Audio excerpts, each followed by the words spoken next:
Bismillahirrahmanirrahim. Assalamualaikum warahmatullahi taala wabarakatuh.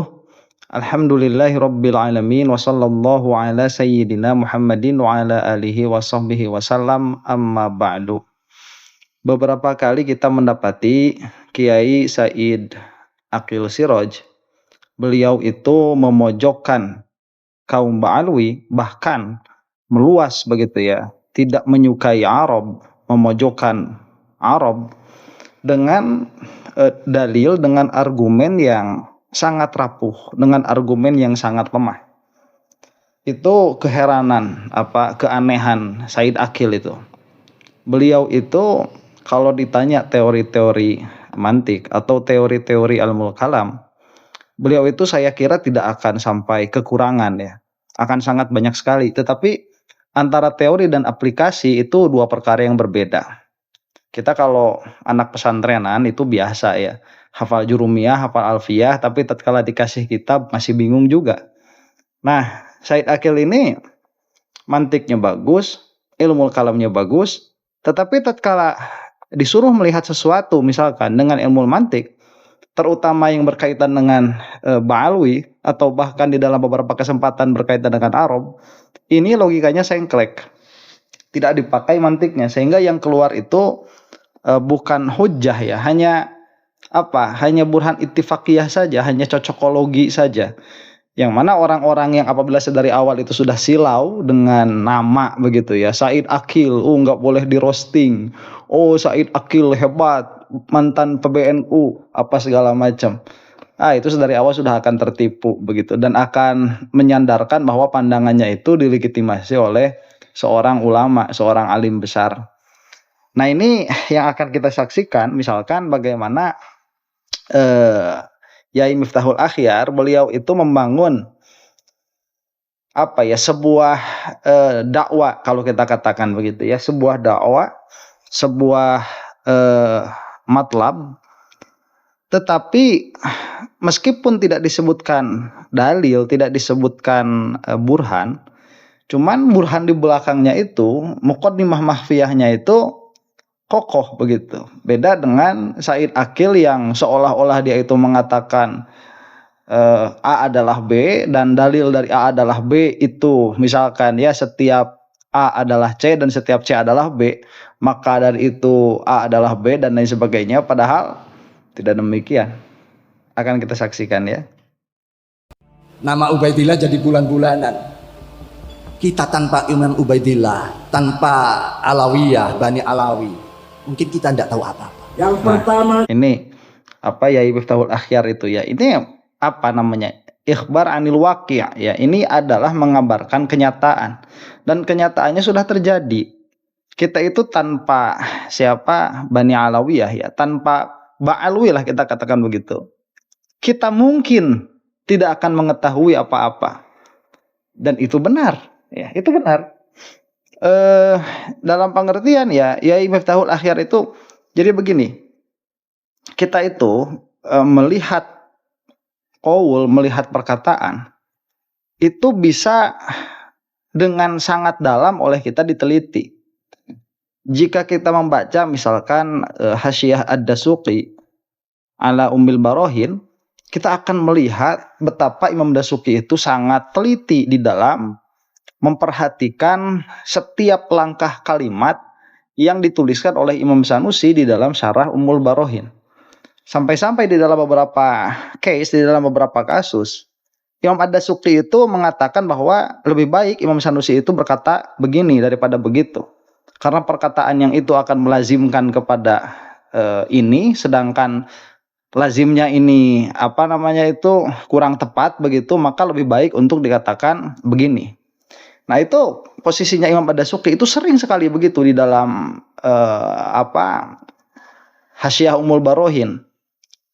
Ya, kita bisa lihat itu hampir setiap 3 lembar sekali lah, pasti ada perkataan seperti itu. Apa yang lebih baik dikatakan oleh Imam Sanusi.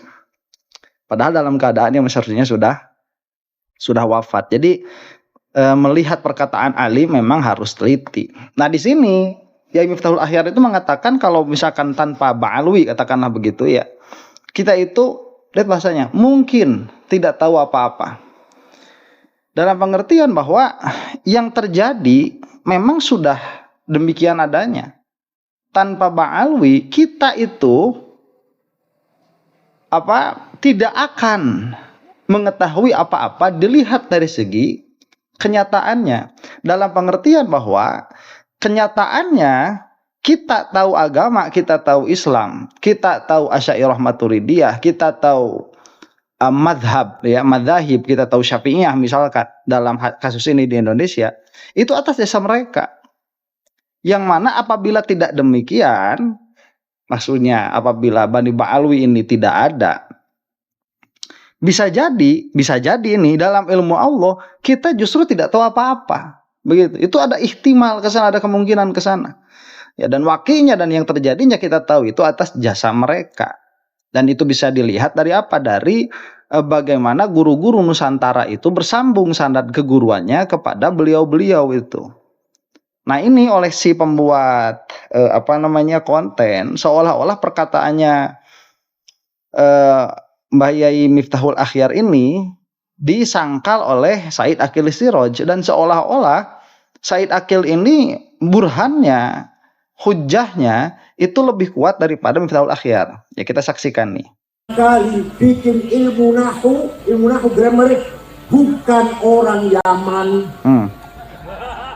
Sehingga harokat fathah, dhammah, kasroh, fathaten, dhammaten, kasroten, tasdid, diulang-ulang aja terus ini. Bukan orang Yaman. Sehingga ilmu usulul fiqh, dia caranya memahami Quran hadis. Imam Syafi'i bukan orang Yaman, orang Gaza Palestina. Abu Hanifah mazhab Hanafi bukan orang Yaman. Ahmad bin Hambal bukan orang Yaman. Imam Malik dan seterusnya. Imam Ghazali ahli fikih, ahli ilmu kalam, teologi, ahli filsafat, tasawuf sufi besar, bukan orang Yaman. Oke. Jadi kan begitu ya, landasan berpikirnya itu. Ini landasan berpikirnya siapa? Said Aqil. Ini juga pernah dikatakan di podcastnya Faisal Akbar. Dan ini memang diamini, ini sepertinya itu sebelum podcast di Faisal Akbar ya. Ini sudah mengatakan demikian. Sama aja, mikirnya sama aja kayak gitu. Itu diulang-ulang padahal dalam keadaan apa yang dikatakannya itu bukan hujah bagi natijah, bagi kesimpulan, bagi konklusi begitu. Jadi konklusinya begini, konklusinya orang Yaman itu biasa aja, nggak ada keistimewaannya. Apa dalilnya? Nih dalil yang saya bangun itu ya. Kata Said Aqil nih, yang bikin harokat bukan orang Yaman, yang bikin usul fikih bukan orang Yaman.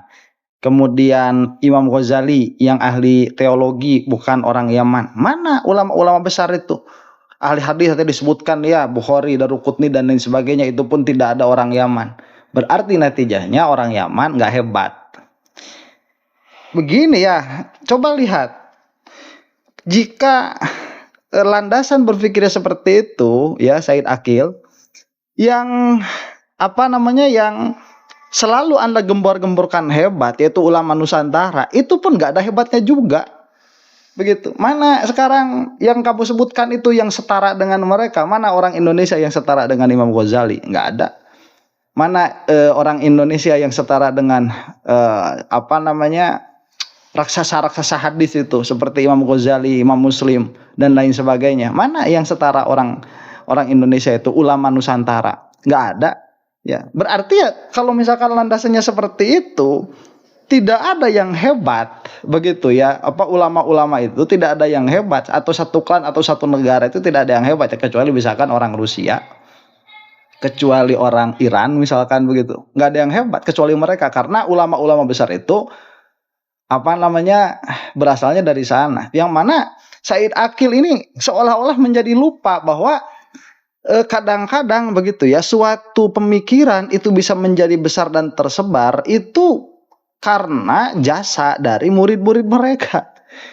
Yang mana murid-muridnya ini di dalam segi ketersebaran ilmu itu lebih lebih berperan daripada sang wadi'nya ilmu itu sendiri. Kita tahu misalkan seperti Plato dan Aristo, misalkan Socrates ya, di masa mereka hidup apakah mereka orang-orang terkenal? Bukan. Di masa mereka hidup mereka itu adalah orang-orang yang termarginalkan.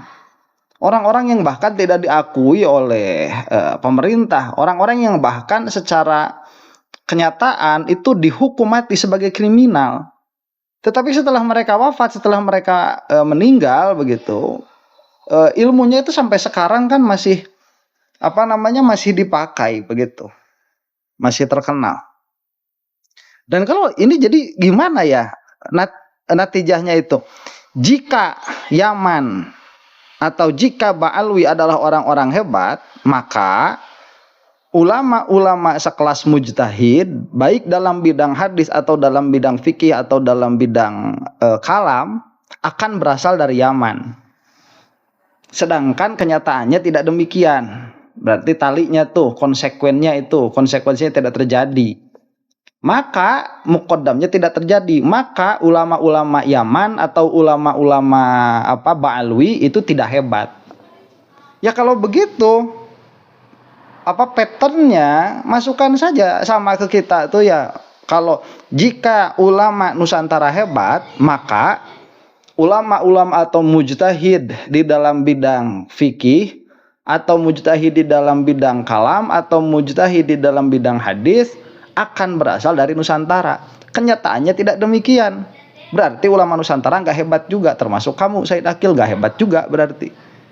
Nah terus kalau begini berarti kita tidak bisa menghargai perjuangan ulama-ulama kita, tidak bisa menghargai perjuangan ulama Nusantara yang secara kenyataan memang kita tidak akan mungkin, begitu kata Yai Miftahul Akhyar tadi, mungkin kita nggak bakalan bisa tahu Islam tanpa Syekh Nawawi Al-Bantani, tanpa Yai Khalil, tanpa Syekh Al-Padani begitu.